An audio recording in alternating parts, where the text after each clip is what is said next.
Hey, welcome back. So today I switched things up a bit. A few weeks ago, I had the idea to engage in conversations with contemporary photographers whose work I admire. So I started making a list, and while I was racking my brain, I looked over my shoulder at my bookshelf here, and there it was, Drive-By Shootings by David Bradford. And I know that this title is probably not going to be as popular in today's world, but this book had an undeniable influence on me. And the first time I picked it up, I was just hooked. So I thought, why not get in touch with the man behind the lens and see if he would be up for a chat? Off I went on the internet trying to, reach out, and it was not easy to get in contact. There was no social media footprint whatsoever. And just when I was about to throw in the towel, I stumbled upon David Bradford's official website. Feeling a mix of like excitement and nerves, I fired off an email, fully not expecting a reply, but he did. He replied. Not only that, but he was super cool about it and even agreed to have a chat. So today is a bit of a double feature. I'm going to review drive-by shootings and sprinkle in some bits from my conversation with the man himself. So let's dive in.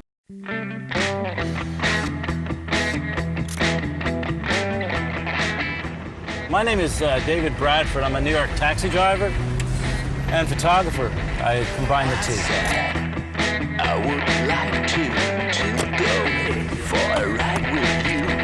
She said, hell you got, I said. New York City is energy, movement. There's never just one thing happening.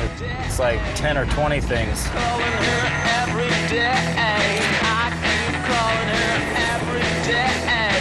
I keep calling her every day. I keep calling her every day. So you took these? Yeah, sure. Where's your camera? Right here. Go for a ride with you.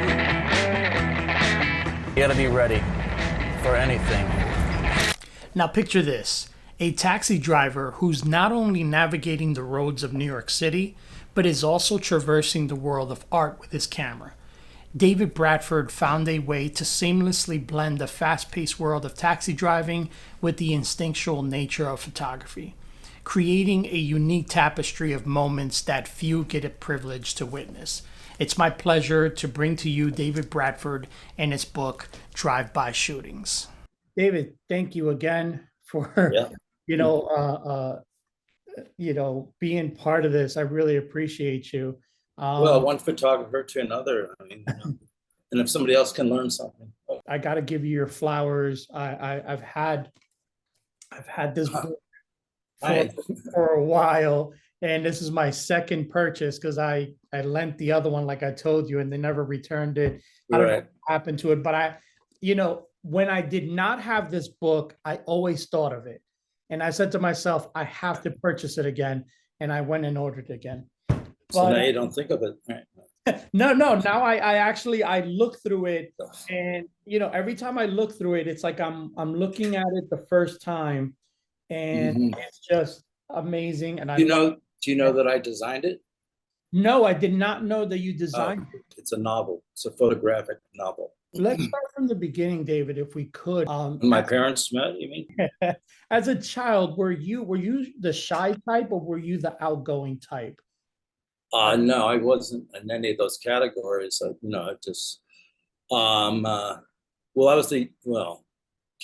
guess the most significant thing next to being born was I got hit by a car when I was 6.5. So that reoriented my perspective on things, because while I was in a coma, and then I had total amnesia.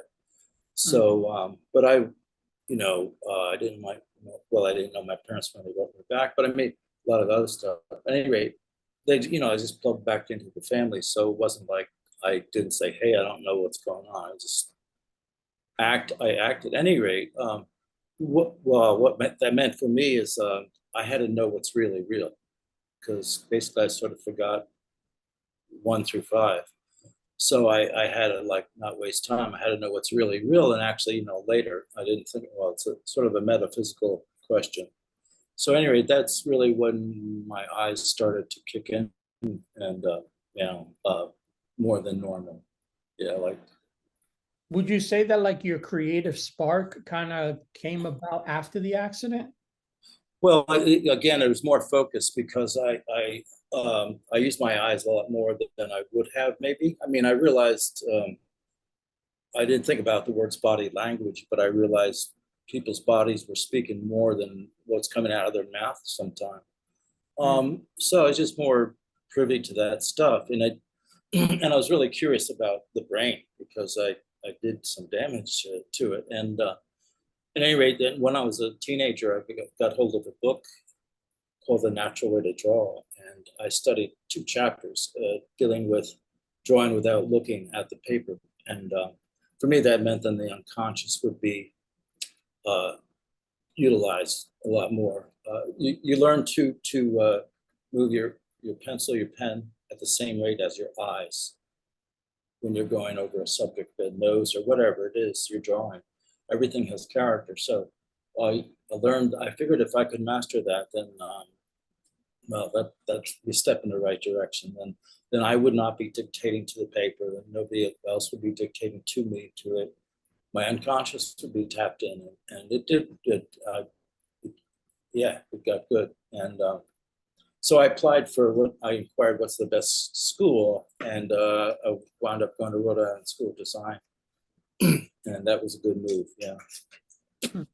In this collection of 700 images captured on film through David's lens, we don't just see photographs, we witness a time capsule of a city that revels in the unexpected, thrives on diversity, and discovers beauty in the everyday interactions of its people. These black and white frames invite us to delve into the multifaceted gem, all from David's perspective as a taxi driver. This is something that maybe people don't know, that before photography, you were a draftsman. You like to draw. Yeah. Well, I didn't know it's like I wanted to do it. That's where sort of I discovered who I was that way. And drawing it, it's one of the more basic things. I think if you could draw, you'd be a better dancer, better everything, because you have another sense.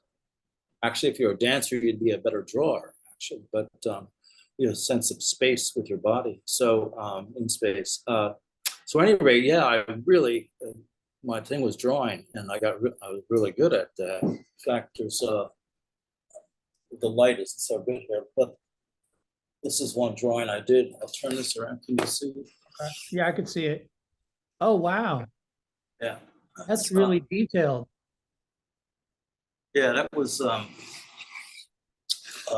took a month, and so anyway, I never thought about photography like what happened later, because when I started to shoot and get recognition, it was like I was almost like schizophrenic. Like, wait, I draw, but I realized I couldn't shoot the way I shoot if I didn't learn to draw the way I did. So I have a hand-eye coordination that I realized worked. The camera. Every time I leaf through this book, I am transported back to a city I spent 30 years intimately acquainting myself with. This book possesses the unique ability to guide the viewer through a journey of the city's different seasons, weather patterns, and the lives of its people, both day and night. When did you discover photography? And when did you figure, hey, this is something that is just as creative of an outlet for me as drawing? I guess when I got prints back from what I did, and I actually I had a contact at the New Yorker, and she made the comment that they're similar to my drawings. And maybe that's when I realized it, kind of, because I didn't see the light actually. And maybe when somebody pointed that out, but I did feel a connection when I started to shoot.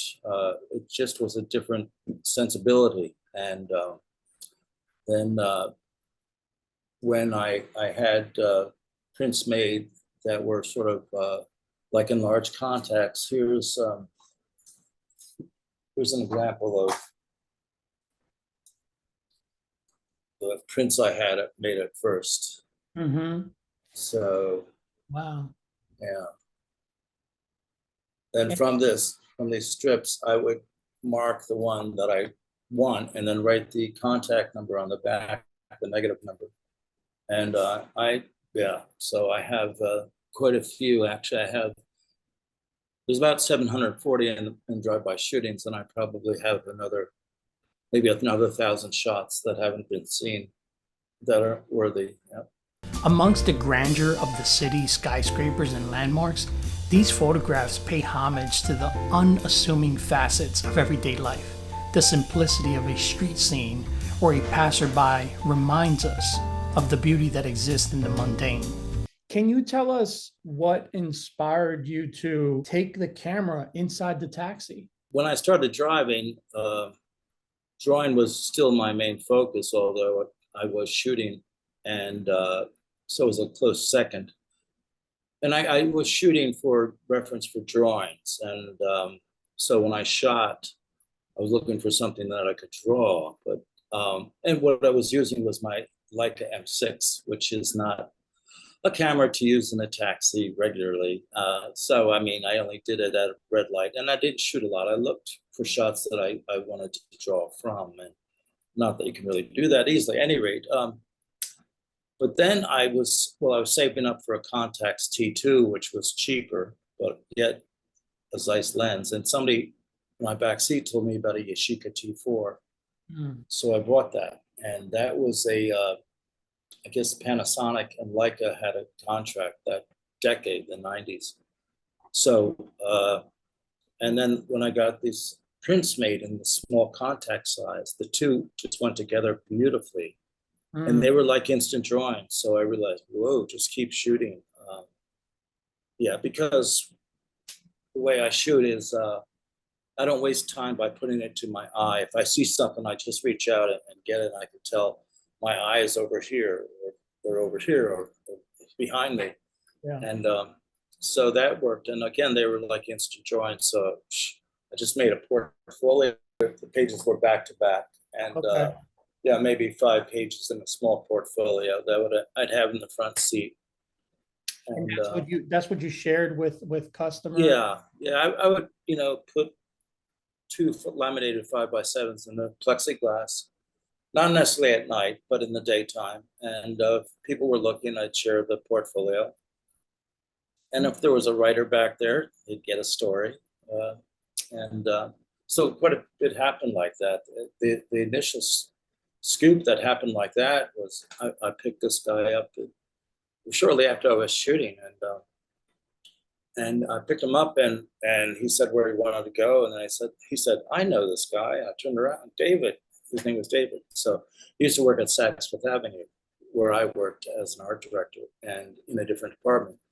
But we hit it off great back then. And so we shared what each of us were doing. And a few days later, he called me and asked if he could pitch my story to the New York Times. And I said, sure. And at any rate, he said, I'm going to make you famous. And he had an article that was in the style section. And sure enough, everybody reads the New York Times. And there was a guy from Germany that contacted me and wound up doing a documentary on me.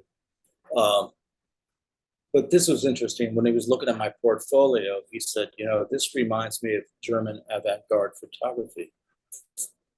And just stuck that back in my mind. And Germans, turns out, really liked my work, especially because of that fact. And I realized later that what comes across in my photography that I never thought about is empathy. And where does that come from? Well, I had several pre-adolescent traumas. So empathy comes through in my work, which the Germans can relate to, which I guess came through in German avant-garde photography because of World War I and II. That's an interesting correlation. The diversity of expressions captured in these photographs is a testament to the myriad of emotions that compose the tapestry of New York City. From laughter to contemplation, Each image resonates with the wide range of moments David's spontaneous style was able to snap. How did you balance the photography part of it and the taxi driver? Give me kind of like a picture there. A lot of swear words. No. uh, well, yeah, I on my way to work, it's about 2 or 3 blocks. I would stop at this bodega, and they had black and white film back in the day, and I'd pick up a roll. And I remember actually thinking back in like '93, if I shot a roll a day, I could thread a book together, which is what happened. But yeah, if I had a loaded camera, if I saw something that grabbed me, I grabbed it. And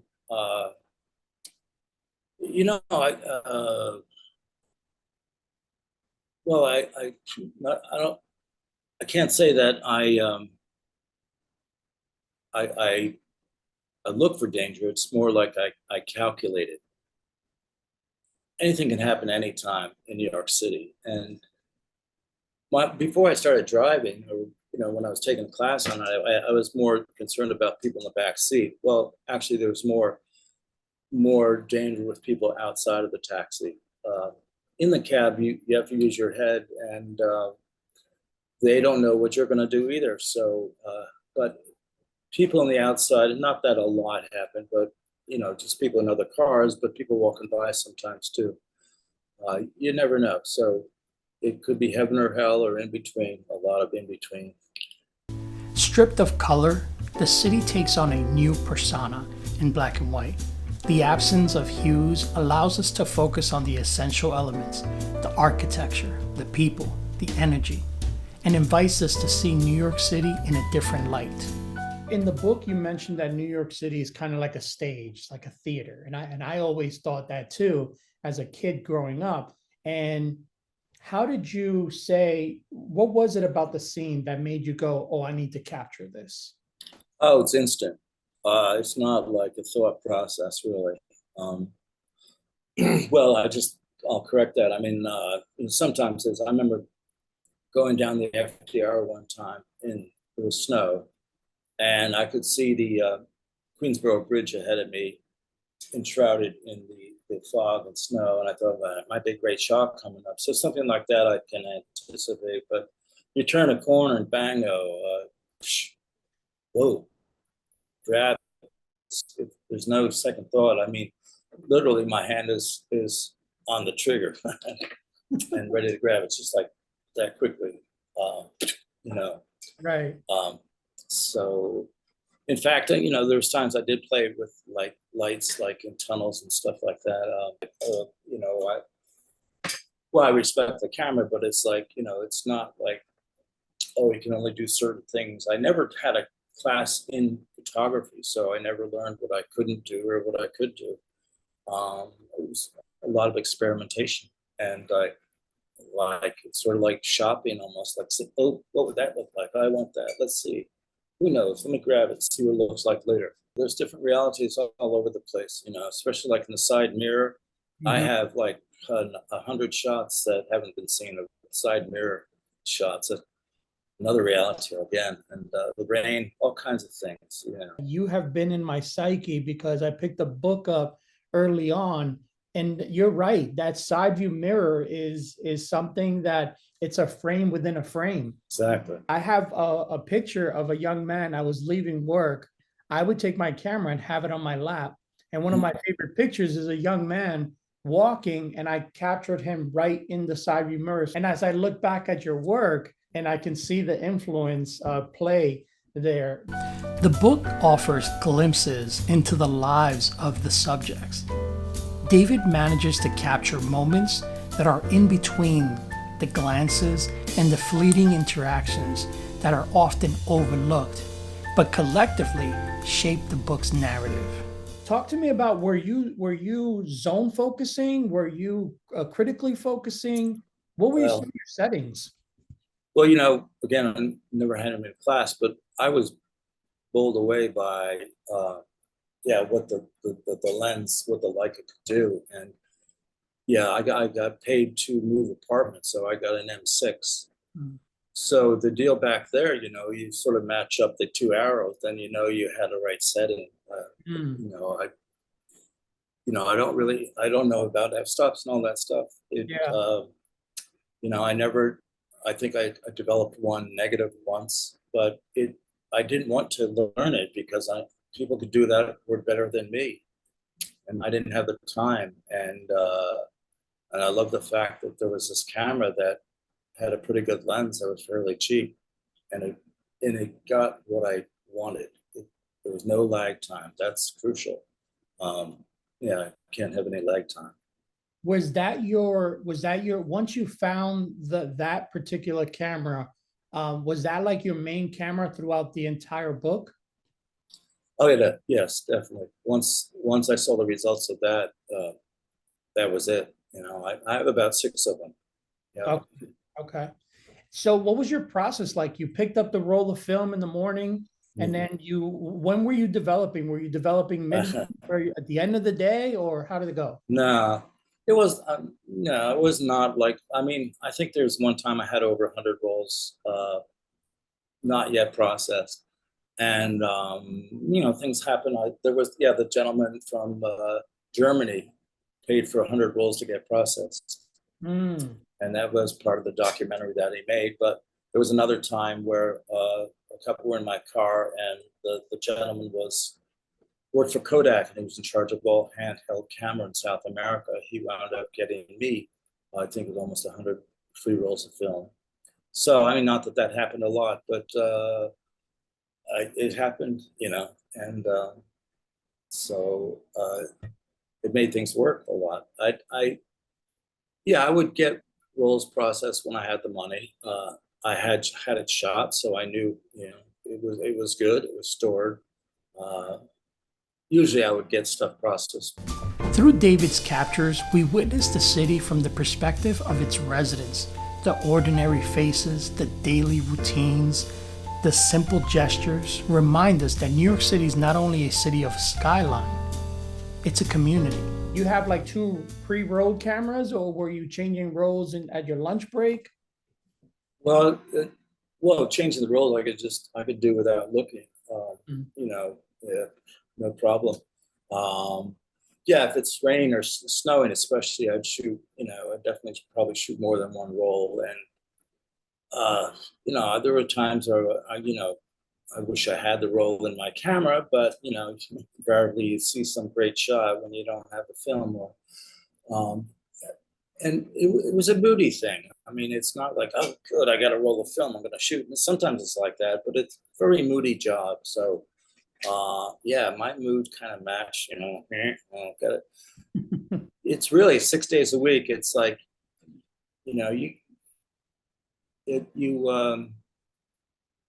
it's sort of like, it's been compared to war. Not that I can say that, but it's a grind. You never know what's going to happen, and you've got to be out there every day, sick or not. Yeah, you never know what's going to happen. So, but shooting, it did allow me a dialogue. It activated my mind, my heart.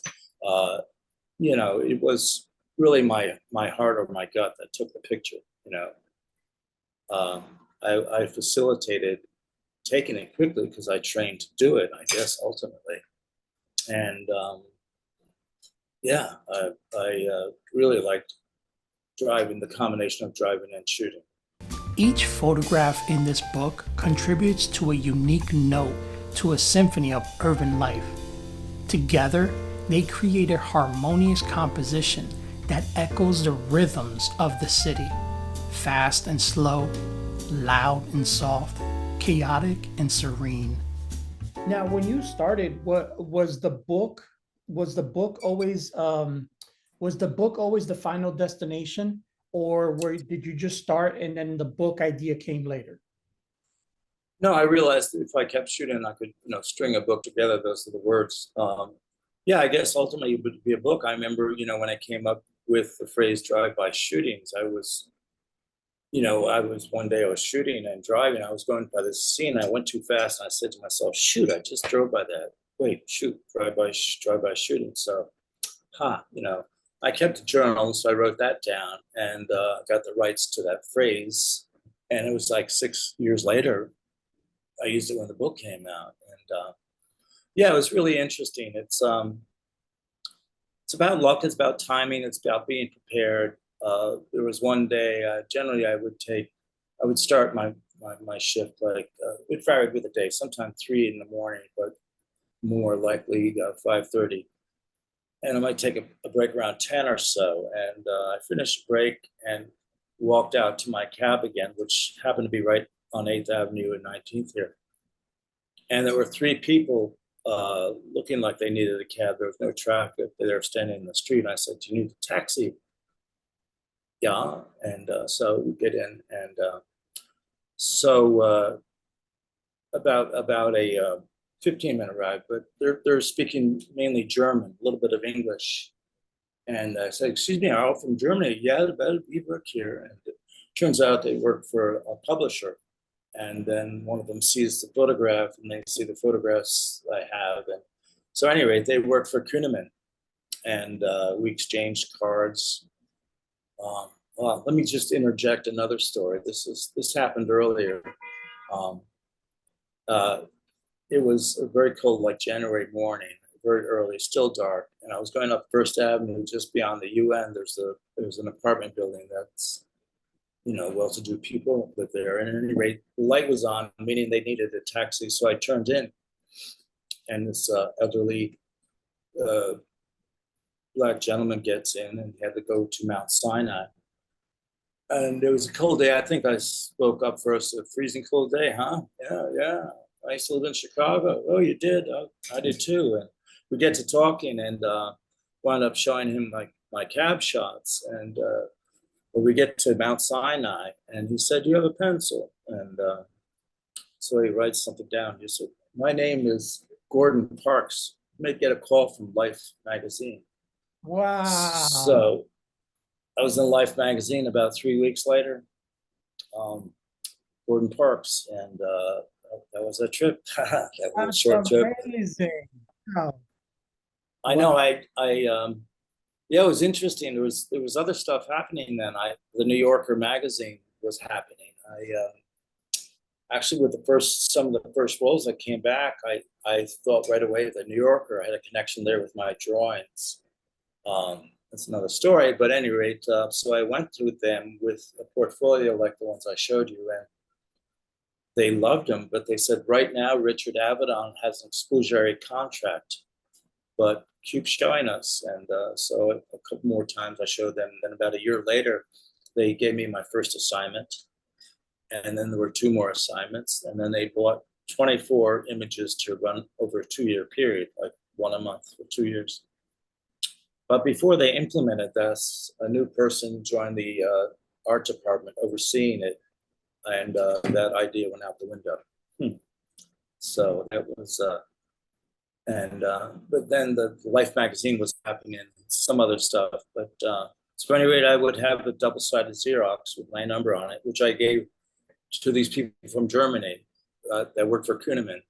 And he said, "Well, we're going to be in Germany over Christmas, but we'll be here in January." So anyway, he called me and he said, well, he called the next day and they were coming from the airport. And they said, "Hello, David, can you meet us at the Oyster Bar at the Plaza Hotel in 45 minutes?" And I said, "I'll be there in an hour." "Hello, Ludwig Kuhneman," shouted out. So I did get there like a little later with 6 portfolios and, "Hello, David," and then all this German language. And yeah, I want to do your book. And I've heard good stories before, but so they did wind up doing. Japanese were interested, British, but Germans had really good reputation, and it just worked out that way. But it wasn't smooth sailing. The first designer backed out, the second one blew it. And I said, "Let me design it." So that was a lucky thing. And then actually the initial print run sold out in 3 months, and that was 50,000 copies sold out in 3 months. It was sold worldwide. Wow. In 3 languages, English, German, and French. So that leads me to my next question. Why did you decide to sequence it in the 5 chapters that you have? Well, I've designed portfolios, but a book, I mean, that's like swallowing a whale. How would I do this? So, well, I thought, well, what do we all have and humanity has in common? Well, most of us start early in the morning. So that's how it began. Feeling of a day is like, and then it moved into night, another day, and then, rain, night and day, snow, day and night. The way David laid out the book allows the photographs to embody the stark contrast that guides your attention through the next page. Opulence next to modesty, solitude amidst the crowd. These juxtapositions create a visual narrative that mirrors the city's dynamic spirit. Talk to me about your relationship and what do you think of the city? Because I have such a admiration and love for the city that, sometimes it's hard to put into words, but I feel like your images, do those feelings justice. Talk to me a little bit about New York and maybe some favorite spots that you kind of like absolutely love driving through. Well, there's another title I could use for this book, but maybe it'll be for another book. That would be For the Love of Gotham. Yeah, I mean, that says it right there. I mean, I guess I like the city. Otherwise, there's so many moods. Just, it's like there's never just one thing happen. There's 10 or 20 things happening. Just turn your head, look up, look down. I'm a constant tourist without wearing the clothes like that, but and then with the camera, just if it's ready to shoot, it's like, yeah, dialogue with the city. It's speaking back. So, yeah, weather can just change the mood of a scene. I always like to think Broadway is such a great street because it does cut down on an angle right through Manhattan, and the buildings really change, especially the farther down you get. Not necessarily now because there's buildings all over the place, but Manhattan grew from the bottom up, and so and I really like the older buildings more because you see the hours the men and women put in to build that building. You can see the blood, sweat, and tears in an old building. Like a new building, it's like, man, it's like an erector set on steroids. But yeah, New York is incredible. It's not being out there every day like I was before. It's a different feeling. I mean, I knew every pothole and bump and stuff like that, and the buildings going up and down. But it's strange to see it now only on like the news programs. So, By offering a glimpse into the lives of ordinary New Yorkers, these photographs unveil the stories hidden within the bustling streets. Each image becomes a portal, inviting us to explore the narratives that backdrop the city's iconic energy. You take pictures of your passengers, and this is something that I have conversations with people that comment on the channel. I know that some of them, they were looking at your lens, others were not. You had one gentleman that was sleeping. How do you feel about the permission and the privacy and all that?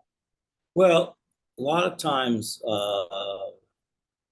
we might be in a conversation. They might already know that I have been shooting, or there were times I would sneak a shot. Like I remember the guy that was passed out. Yeah, I have a feeling about stealing or robbing a shot, but I guess I don't find myself in that situation a lot. I remember there was a scene where there was a mother and her son were in the back seat, and he had an elephant head, real, just completely distorted. She was treating him with total love, like a regular kid, and I mean, I didn't want to shoot him. I thought about it because it's just a regular, another passenger, but I didn't. And I remember there was a blind person once. I didn't shoot that person either. So, but there's scenes where, if it's a really good shot and they're not going to know, and it's it's a really good shot. I mean, as long as You're gonna take it. I'm gonna grab it. I mean, I don't have to look around. I can just go like this, you know. Okay. or Right, like right. that, whatever. Did your flash always go off? Oh Or no, I would override it. One, two, Okay. three. I could right. 3 clicks and I would override it. I mean, also shooting like this. I mean, that's part of the composition. Is like it's not just the head I'm going for. It's you know, it's like a stage setting. This book serves as a reminder to stay committed to honing your craft. David's unwavering persistence earned him a book deal. Despite facing numerous challenges, David managed to integrate his passion into his daily life as a taxi driver, and eventually, his dedication paid off. David's ability to transform his artistic pursuit into something successful is commendable, and I'm delighted for him and this book.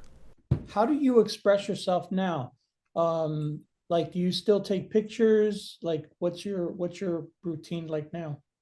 Well, I've been doing some drawing. I want to get back in that even more. But yeah, I got a Ricoh GR. I did get a Leica Q, but it is in Germany, getting repaired right now. But yeah, I'm playing around with a Ricoh GR, and again with getting back to some drawings. So, and also it could be 1,000 images that I have. All these small ones like cut out like this. I got to pick up your second book. The Backseat book. David, it was such a pleasure. Thank you for being so generous with your time. So to conclude, can you share some insights or advice that someone young or just starting with photography that may be thinking about this profession, some advice that you can give them? Well, I guess because I never took a class, I think that you can learn a lot on your own. I mean, there's other things I did in my life with like gymnastics, dance, and drawing. Those things were really crucial in a lot of in my growth. Yeah, dance was a big thing, modern and ballet, and gymnastics before that, trampoline. So I think movement with the body and space is great. Drawing is great, again for any art form to begin with. Yeah, don't be rigid with your studies. Yeah, be playful. I thoroughly enjoyed this book, and I come back to it often, like I mentioned to David, because it reminds me of jazz. It's almost improvisational, it's dynamic, complex, with a unique interplay between the people, the architecture, and David. And if you found this intriguing, you could also explore the work of Ryan Weidman, who, like David Bradford, captured photos of his cab clients, but did it with a different approach. But anyhow, that is it for me today, and I hope you guys enjoyed this format. Let me know what you think down in the comments.